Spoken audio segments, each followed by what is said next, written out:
Usually it says now we're recording. Yeah, it's being recorded. Okay, good. Who saw the movie Supergirl? You guys see it yet?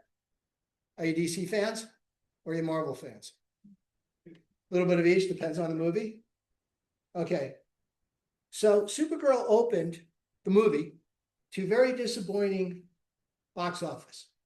And some people said that it opened poorly because it was sandwiched between Toy Story 5 and was it Spider-Man? That movie came out too or something?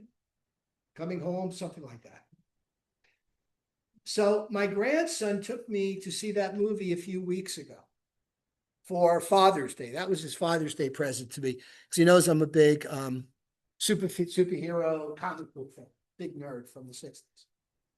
I thought it was a great movie. Nobody else did. People panned it, which is kind of funny because nobody had seen it yet. So I was talking to Troy about it, and he said, well, people have a bad taste in their mouth about a movie like this because it's seen as empowering women over men. So in other words, women are good, men are bad. And there have been movies like that. I'll give you a couple of opinions. Anybody see the movie Maleficent? No? Okay, good. Last night, Rachel and I started to watch the movie Crazy Stupid Love with Steve Carell. And I'm watching this movie and I understand what Troy was talking about as far as movies that empower women at the expense of men, which everybody thought this was going to do. Because in Crazy Stupid Love, the movie opens up with Steve Carell and Juliana Moore. They're married and they're driving in a car. And she tells him that she's having an affair, that she slept with some guy from work. So he jumps out of the car. He's really upset, gets home, packs his things, moves into an apartment, and he meets a friend, and he starts dating other women.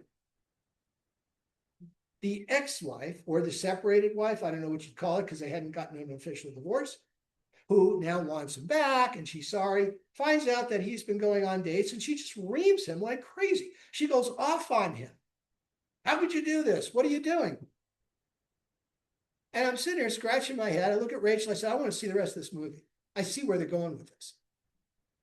I don't want to see it because it left it around. I mean, and I understood what my grandson was talking about, the way movies do this sometimes.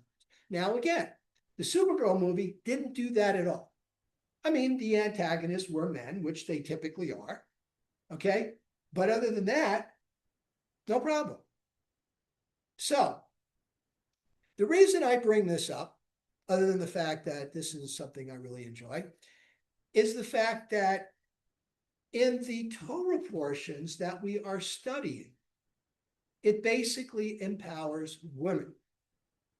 If I were to ask you, what do you think is the most important, significant thing that happens to women in the Torah? What would you say? Anybody? Most significant? Significant, yeah.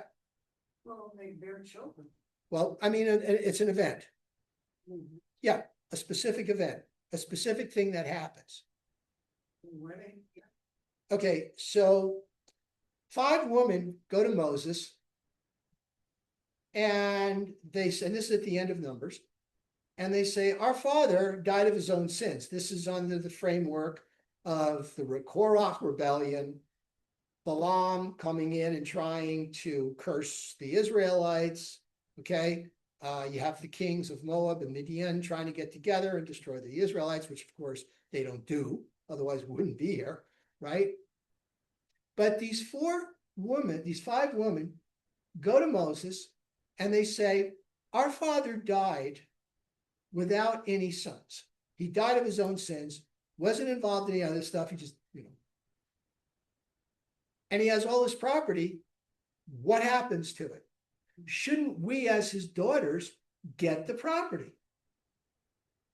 Moses goes to God, and God says, quote, the daughters of Zelophehad speak correctly. For the first time in the history, in the civilization of humankind, women get preferential treatment. They get to own property under this circumstance. Now, there was a catch to it. There was a caveat, because the tribe of Manasseh, the elders go to Moses and said, well, what if they marry outside their tribe? You're going to allocate land based on tribes. And that means that, when they die, it goes to their heirs, which would be from another tribe. The tribe of Manasseh would lose their land. And Moses goes to God again, and God says, okay, then here's the compromise. The women have to marry within their tribe. And they all had boyfriends from the tribe of Manasseh anyway, so it wasn't a big deal. They was fine. Okay? But consider this in a society in the ancient world where women were considered almost as objects, like chat, like animals being traded back and forth. So this was a big significance. I will go even further back about that. Who was one of the first prophets in Judaism? It was Rebecca. Did she not go to God and say, what's going on in my womb? I seem to have these two kids that are duking it out, and I'm just like not having a good time. And God says to her, well, two nations are in your womb, and et cetera, et cetera. Now, unfortunately, I have seen commentary on this saying, well, Rebecca didn't really speak to God. She spoke through these sages at this. It's not what the Torah says, guys. I don't care how wise you are. It's not what it says. It says Rebecca spoke to God. As far as I'm concerned, she was one of the first prophetesses, along with Abraham and Isaac.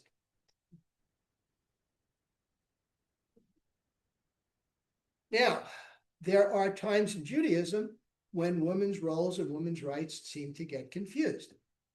Case in point, this week's portion, Matot. If a woman under the age of majority, which in this case was 13, makes a vow, or a married woman makes a vow, either the father or the husband, respectively, upon hearing it, has 24 hours to annul. Now, usually, if you want to vow annul, because when you take on a vow or an oath, a vow means you're going to do something. An oath has to do with like your relationship to an object. Like, I'm not going to eat oranges for you. The only way, there's only two ways that vow can be negated. Either you go in front of a Beit Din, court of three, so there's that symbol again, or you wait till Yom Kippur, Nidri, when all vows are canceled. Because when you take a vow or an oath, instead of having 613 commandments, you now have 614 to do. And that's serious stuff. You can be lashed 39 times for not fulfilling the vow or the oath. But if a man hears his daughter or his wife make a vow, he has 24 hours to negate it. And he can do that on his own. Now, can a woman negate a man's vow? No. Why?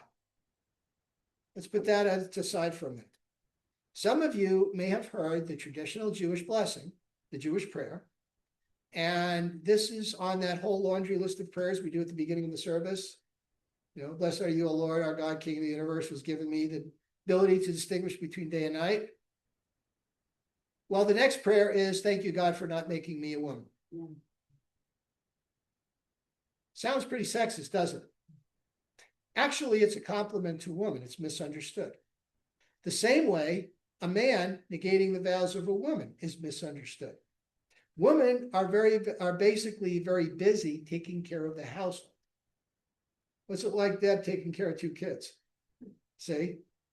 And you women know that too. You grew up, you came of age at a time when you were able to participate in a one-income house. The man went off to work, and you got to wish that you were going off to work too, because you had to stay home and deal with the kids and go to PTA meetings and pack them lunch and then clean the house. And, by the time the husband comes home, he's ready to have a drink and you're ready to crash.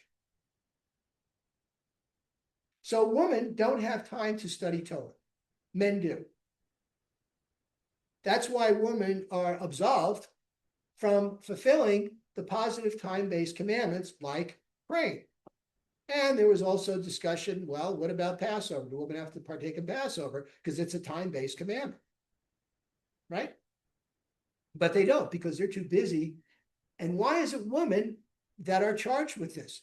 Because women are closer to God because they create life the way God, not the way great God creates life, but similarly. Men don't. Men don't create life the way women do. The way women do. I've qualified that statement. Yeah, you can't do it without a man. Yeah, just ask any gay couple. And women they have the two X chromosomes. They don't have the Y that's missing the one leg that gives us men lust, that makes us want to go out and like do things like war and stuff like that. Women don't want to do that, right? So men need more of a collar on them than women do. And that's why. So men are basically thanking God for giving us more to do. It's kind of like, thank you, sir. Can I have? It's not that actually. But men are basically expressing gratitude to God for giving them all this direction and these paths and helping us through the urges that men have that women don't. So that's Judaism. So to see the way our society has become, in a Jewish society, I'm talking theoretically, the women's movement would never have needed to happen because women have rights. They don't need to go marching down the street. Theoretically, the man goes out and earns the wage. The women do their job by staying home. I was talking to my daughter when we first met, and she said, well, I don't really do much. I said, what are you talking about? You got 4 daughters you're raising. And you're the one carting them around when Mike goes to work, and he does his job, and he can do it because you're home taking care of that. And she goes, yeah, I keep asking for a raise, but that's not going to happen. So that's the difference. So it's too bad that we have this antagonism in our society where people feel they have to make a movie like that makes men look bad just to give women a leg up. It's really unfortunate. And I know there's a lot of men that have stories about what women have done to them, the same way women have stories about what men have done to them. So let's all just enjoy the fact that, God created us differently, men and women, for a reason, and that we're all special in our own way. And that's really the message. When we look at the Torah, we have to approach it that way. And when we look at life, we need to approach it that way. That there's a purpose, there's a reason. And it's not one is better than the other. You can't have one without the other. You cannot. Doesn't work. Just ask the Essenes. They were a sect of Judaism about 2,100 years ago, and they died off. You know why they died off? They didn't believe in marital relations. They were celibate. There was nobody to take over. That's what happens. So that's the message I wanted to make using this movie and the way people demeaned it. And again, I saw some of the criticisms. No ground, no basis in me. Oh, well, look at this. Well, what'd you think about it? How'd you get to see it? Oh, I haven't seen it yet. It's called unfriend in Facebook. All right, thank you.